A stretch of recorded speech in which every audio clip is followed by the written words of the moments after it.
Good morning everyone, कैसे आप सभी लोग। स्वागत है आप सभी का आज के सेशन में। हम लोग आज की क्लास में कवर करने वाले हैं 7 से 9 अक्टूबर 2022 की प्रमुख जो घटनाएं मध्य प्रदेश के संदर्भ में घटित हुई हैं उनके बारे में। तो सबसे पहले आप यहाँ चर्चा करेंगे राष्ट्रीय खेल जो चल रहे हैं उनमें मध्य प्रदेश को कौन कौन से और पुरस्कार मिले हैं वो। अभी हाल ही में बाघ प्रिंट की कुछ चर्चाएं थी मध्य प्रदेश सरकार के द्वारा या मुख्यमंत्री जी द्वारा इसकी सराहना की गई थी। राज्य बाल कल्याण संरक्षण जो समिति है उसका गठन किया गया है और ऐसे ही कुछ अन्य प्रकार के बिंदु हैं उन पर हम चर्चा करेंगे। स्टार्ट करते हैं एक एक करके बिंदुवार रूप से। क्लास शुरू होने पहले हम लोग देख लें कि आज है 10 अक्टूबर और 10 अक्टूबर को मनाया जाता है विश्व मानसिक स्वास्थ्य दिवस, वर्ल्ड मेंटल हेल्थ डे। ये इंपॉर्टेंट है। 10 अक्टूबर को ही मनाया जाता है विश्व प्रवासी पक्षी दिवस, मई और अक्टूबर के दूसरे शनिवार को। मतलब कि अब ये हो जाएगा 9 अक्टूबर को यहाँ मनाया गया था ये इस बार में। 10 अक्टूबर की बात करेंगे, राष्ट्रीय डाक दिवस इसे मनाया गया है। और 9 अक्टूबर को ध्यान रखेंगे अंतर्राष्ट्रीय डाक दिवस मनाया गया था। 9 अक्टूबर अंतर्राष्ट्रीय डाक दिवस, जिसके बारे में चर्चा हमने कल के जो रोजगार निर्माण वाला सेशन था उसमें क्या हुआ था। अंतर्राष्ट्रीय डाक दिवस, ये 2 पॉइंट मिल जाते हैं और यहीं से राष्ट्रीय डाक सप्ताह मनाया जाएगा 9 से 15 अक्टूबर तक में। विश्व अंडा दिवस मनाया जाता है अक्टूबर का दूसरा जो शुक्रवार होता है उसको मनाया जाता है। ये इससे इससे अलग करके हम लोग यहाँ चर्चा करेंगे। ठीक, तो विश्व अंडा दिवस, दूसरा विश्व राष्ट्रीय डाक दिवस, विश्व डाक दिवस 9 अक्टूबर को। 10 अक्टूबर को विश्व मानसिक स्वास्थ्य दिवस और 10 अक्टूबर को ही राष्ट्रीय डाक दिवस मनाया जाता है। ठीक, चलते हैं आगे। मध्य प्रदेश सरकार द्वारा सूर्य शक्ति अभियान लॉन्च किया गया है। अब सूर्य शक्ति अभियान क्या है साहब, तो बात करेंगे गांव की लाइट और पंप को सौर ऊर्जा से संचालन करने के लिए यह सूर्य शक्ति अभियान चलाया गया है। इसके प्रथम चरण में 5,000 से अधिक जनसंख्या वाली 714 ग्राम पंचायत और हाट बाजार वाले जो समस्त ग्राम हैं उन्हें सूर्य शक्ति अभियान में शामिल किया गया है।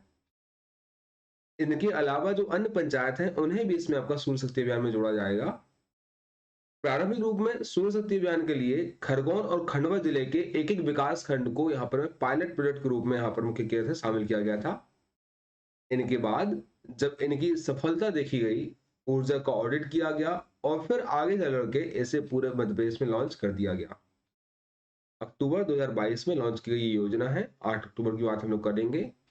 तो अभियान में 15 अक्टूबर तक ऊर्जा ऑडिट, 15 नवंबर तक पंचायतों का प्रशिक्षण और 26 जनवरी तक सौर ऊर्जा संयंत्र की स्थापना करने की बात कही गई है। इस प्रकार से यह प्लानिंग की गई है पूरे अपने ऊर्जा शक्ति अभियान।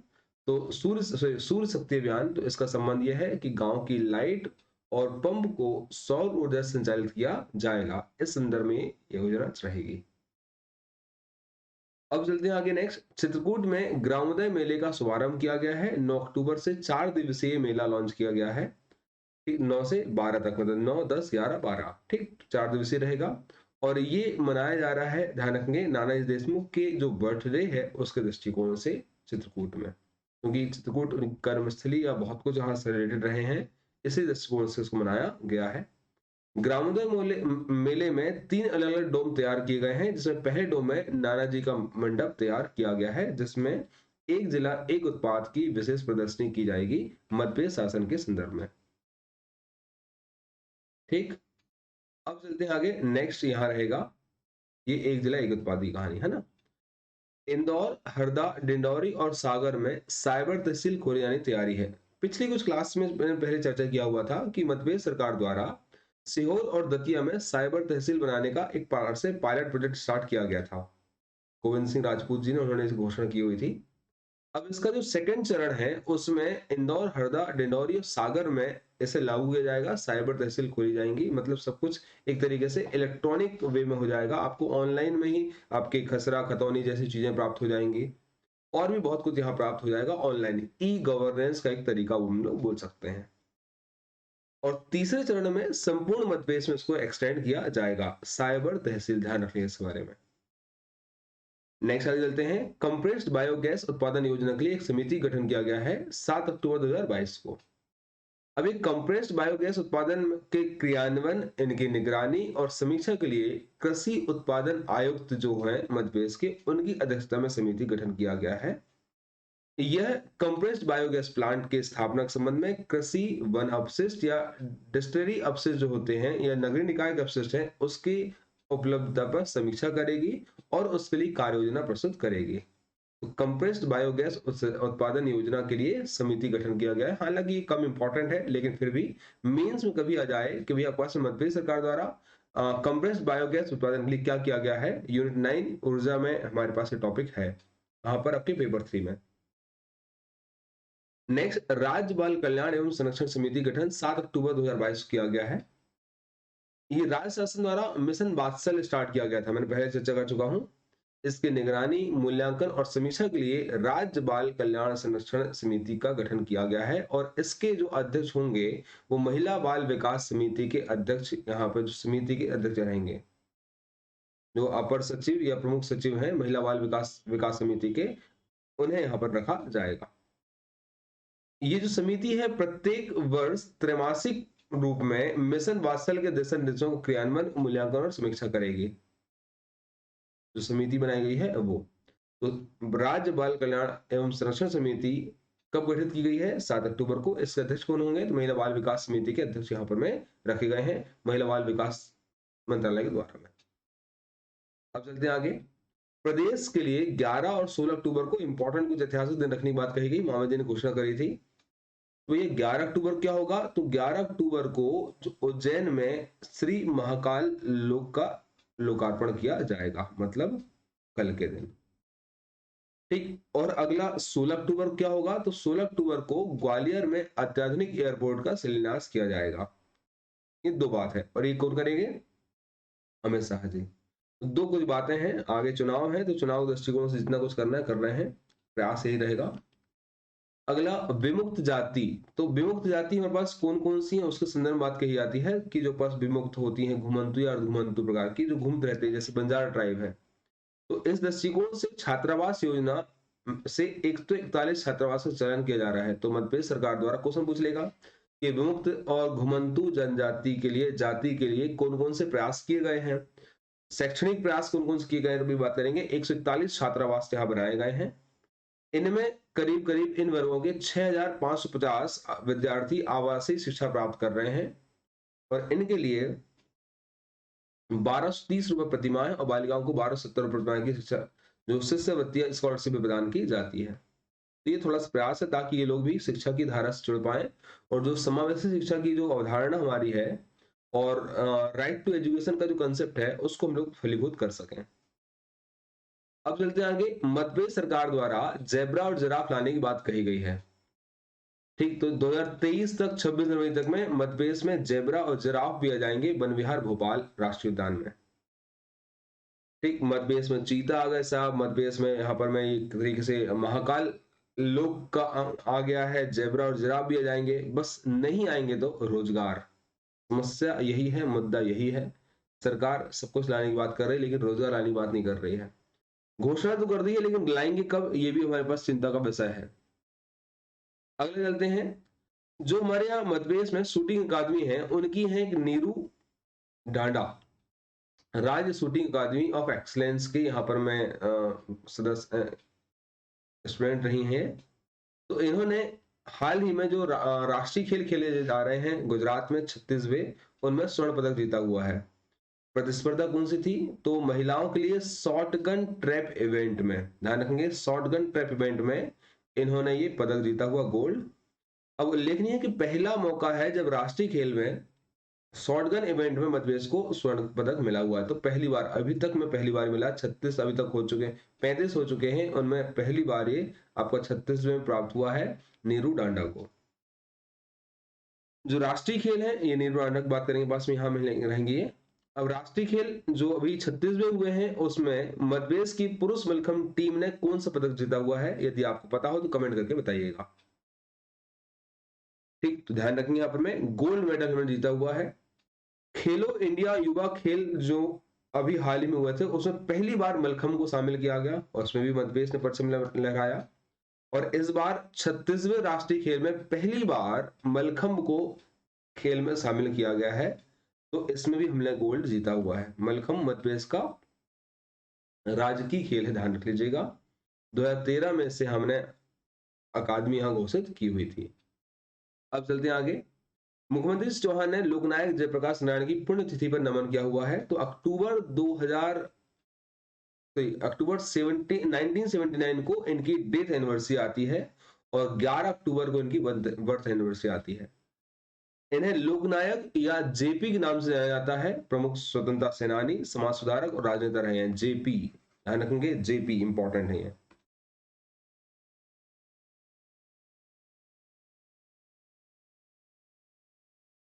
जेपी, ठीक, जयप्रकाश नारायण। केंद्र सरकार ने 1998 में मरणोपरांत उन्हें क्या दिया हुआ था? भारत रत्न दिया हुआ है। 1965 में उन्हें रेमन मैगसेसे पुरस्कार मिल चुका है। इंदिरा गांधी जी को पद से हटाने के लिए उन्होंने संपूर्ण क्रांति का आह्वान भी किया हुआ था, और इसी के पश्चात आपको याद होना चाहिए कि हाँ, भारत में क्या लगा हुआ था? आपातकाल लगा हुआ था। इन्होंने सर्वोदय योजना जो है उसको भी चला, मतलब सर्वोदय कंसेप्ट भी यहाँ प्रस्तुत किया हुआ था। 1950 में सर्वोदय योजना इन्होंने लागू कराने की बात कही हुई थी। सर्वोदय कंसेप्ट और संपूर्ण क्रांति के संबंध किससे है? तो भैया जयप्रकाश नारायण से हैं। इन्हें लोकनायक या जेपी भी कहा जाता है।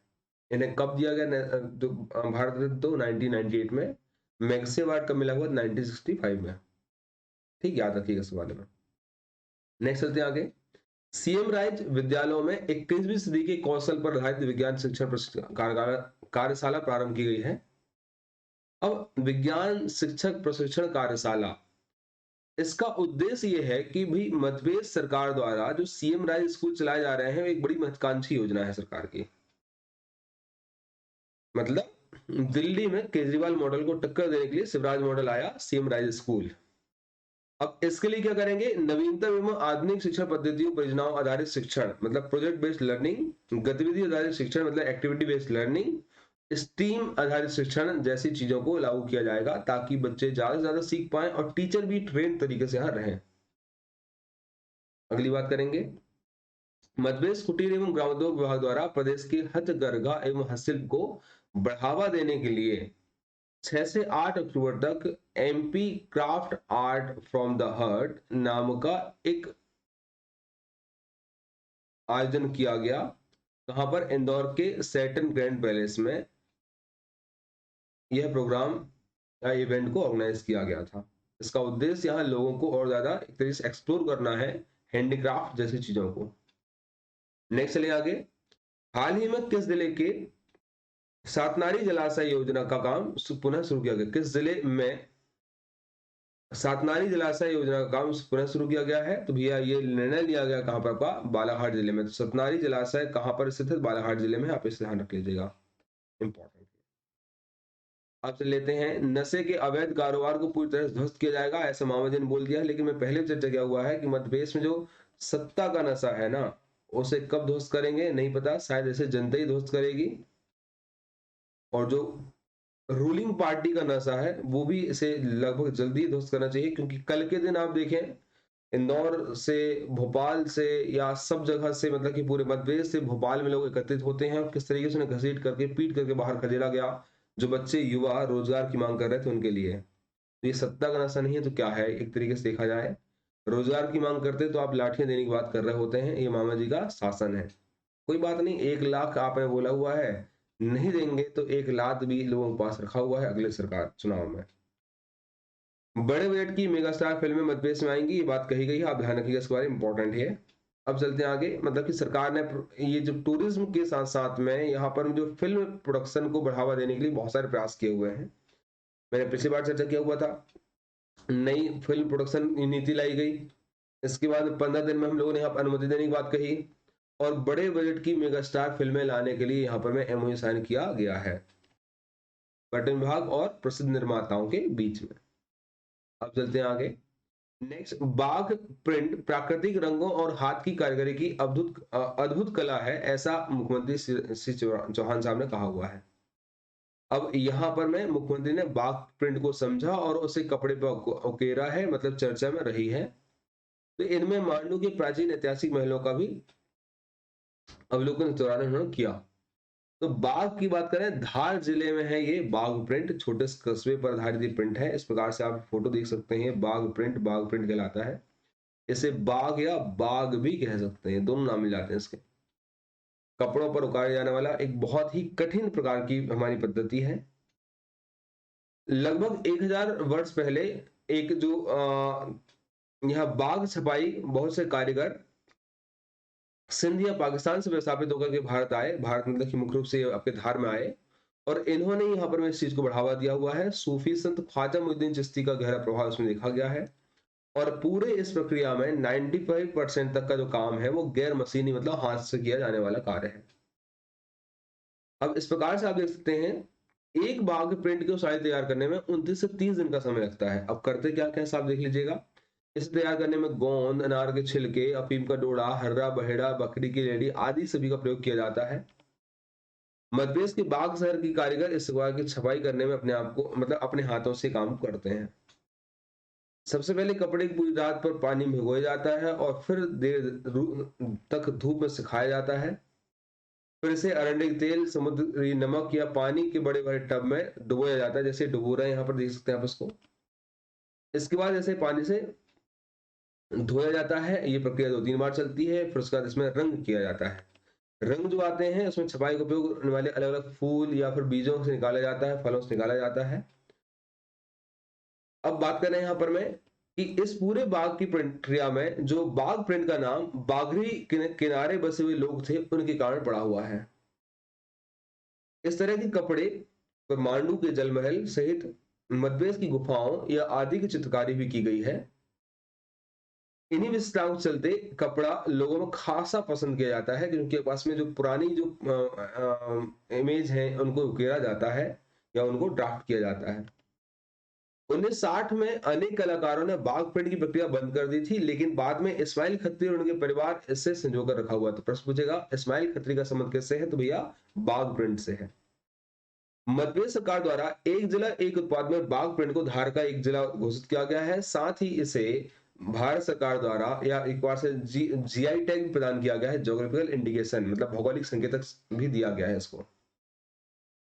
2011 में दिल्ली की गणतंत्र दिवस परेड में मध्य प्रदेश के चित्ररथ में बाघ प्रिंट डिजाइन प्रस्तुत किया गया था। ध्यान रखेंगे 2011 में दिल्ली गणतंत्र परेड में मध्य प्रदेश के चित्ररथ में बाघ प्रिंट को डिजाइन किया गया था।